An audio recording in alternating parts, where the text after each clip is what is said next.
Magandang araw sa inyo mga kaibigan. Itong ating almusalita sa araw na ito, October 25. Ang ebanghelyo natin ay Luke 12:54 to 59. Sabi ni Jesus, "When you see a cloud rising in the west, you say at once, a shower is coming. And so it happens. And when the wind blows from the south, you say it will be hot. And so it is. You superficial people, you understand the signs of the earth and the sky, but you don't understand the present times." Maganda itong sinabi ni Jesus kasi very conscious tayo kung ano ang mangyayari sa ating weather. At alam po natin, hindi kailangan manood ng balita para malalaman na kapag biglang may mga ulap na maitim, may uulan. At alam po natin kung kailan magiging sobrang mainit, alam po natin kung kailan uulan. Kaya po natin yan makita lang sa kalawakan at maiintindihan po natin. Ang point ni Jesus is, yan ang naiintindihan nyo.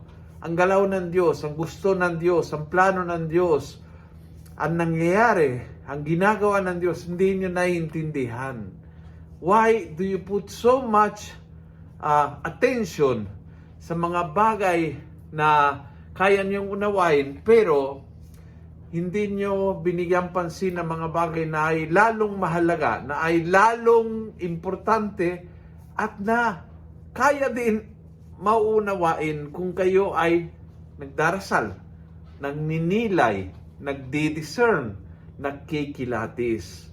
Humingi tayo sa Panginoon ng biyaya na kaya po nating, kakayanin po nating maging discerning people, mga tao na magninilay, mag-isip, magdasal, magtanong, magkilatis, at maghanap ang kanyang kalooban na higit sa lahat, siya ang pagpapaliwanag sa mga nangyayari sa ating mundo. Sa ating mundo, malaking mundo, at sa aking mundo, maliit na mundo, ang Panginoon ay nagbibigay ng liwanag, ng direksyon, ng patutunguhan at ng kabuluhan.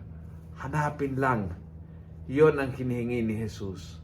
Kung nagustuhan mo ang video ito, pass it on. Punuin natin ng good news ang social media at gawin natin viral araw-araw ang salita ng Diyos.